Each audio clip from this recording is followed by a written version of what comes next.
Good afternoon, and thank you for your time and for giving me the opportunity to attend this event today and give my presentation. The capabilities of today's mobile devices have advanced to a point where you can do almost all things you do on your computer on your mobile device. Most recently, the hot topic when it comes to mobile devices has been the implementation of the 5th generation network, or we have known as 5G for short. For some reason, 5G has really received special attention from conspiracy theorists and news outlets. I'm sure we've heard lots of theories about this. One relating the implementation of 5G and the coronavirus, or theories of other diseases that can be caused by the 5G implementation. So what exactly is 5G? And if these conspiracy theories are not true, is there anything wrong with it or any actual problems? Well, 5G is just the latest development in wireless communication. The most popular predecessors we have probably heard of is 3G, 4G, and 4G LTE. But why is this so different? Well, 5G uses higher and a broader range of frequencies in order to transfer the data. That is why we see additional antennas being installed in existing cell towers or in plastic trees we might see on the side of the road. The frequencies in 5G have a shorter range, and therefore different equipment is required, and also more equipment. That's why we see this being installed. And because it's so visible, I believe that's why more people are talking about it now. So what exactly can 5G do for you? Well, it promises a stronger and faster connection with a low latency rate. Now, what exactly is latency rate? It's simply the time it takes to capture, transmit, and process the data. This presents a unique set of challenges because faster speeds also means more risk, or an increase in risk. It means that now hackers are able to execute wireless attacks faster than they have before. Therefore, with the greater speed comes greater problems. As we see in this picture here, you have a fast car, but it also comes with more problems. So in figure 1, we see that the 2G network, which was launched in '91, had a minimum speed of 0.1 to a maximum speed of 0.3 megabits per second, or Mbps for short. Then 3G was introduced and started rolling out in 2001 with speeds starting at 0.3 Mbps and was capable of reaching speeds of 42 Mbps. Now, 4G was launched in 2009 with a minimum speed of 150 Mbps to a maximum of 979 Mbps. Now, along comes 5G with a minimum speed of 1,000 Mbps up to a maximum of 10,000 Mbps. The high speeds are not easily achieved, but it goes to show the great capability that the networks have. As you can see on the image on the left, we sort of see an evolution of cellular networks and how it all started. We could say we started crawling with 1G, and we simply had the ability to make phone calls.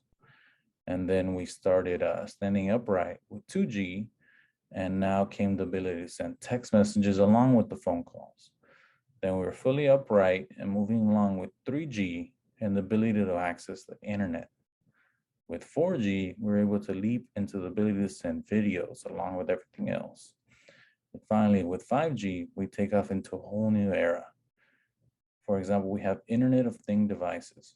These are devices we see in our homes now, such as smart light bulbs, coffee makers, outlets, washers, refrigerators, and cars. It's things that are able to connect to the internet, which is enabled by 5G. So with 5G, we see that we have the ability for more connectivity. Now, figure 2 shows how dramatically malware infections have increased over time for all devices, not just mobile. We see here that in 2009, there was a mere 12.4 million infections. And by 2018, we see about 812.67 million malware infections taking place that year alone. It's important to note that mobile infections had increased by 54% by 2018 from 2009. Most of the infections target Android devices with the use of third-party apps, such as those that we install from the Google Play Store if we are Android users. As we know, with iOS devices or Apple devices, they have the Apple Store, and it's much harder to get those third-party apps approved to be able to be downloaded. On the Google Play Store, it's much easier, and you can override and you can download these apps, which we have to be careful with. So as we see, as the time has passed, so has the speed and connection of our mobile devices. But also as time passes, we have seen an increase in attacks, and now specifically those against mobile devices. Research has also shown that the human factor is what makes us most vulnerable. Let's consider phishing. It's a type of attack. An attacker will disguise an email in order to trick the user into clicking a hyperlink and providing valuable information. Phishing can target any device, but most are done through email. Think about it. Phishing would not exist if people didn't click the links. Awareness alone can help prevent a vast majority of these attacks. A field experiment was conducted with a Dutch company, which presented a simulated phishing experiment. None of the employees were aware, but out of the 10,000 employees, 800 of them clicked the link and provided their password. Now, this proved to be a great learning opportunity, as they learned that people who were exposed to a phishing attack believed the seriousness of it. Yes, 5G is a newer technology and research is still ongoing. The rollout of 5G is still ongoing globally. In the US, it's estimated that about 75% is covered with 5G. But the main challenge in all of this is awareness and education about how you keep yourself safe while using mobile devices. Do not download any new applications on your mobile device which can't be trusted. Be careful of the things you do on your mobile device, because with these faster speeds, they can initiate a variety of attacks in a much faster time. And if you're hacked, data can be downloaded at a much faster rate.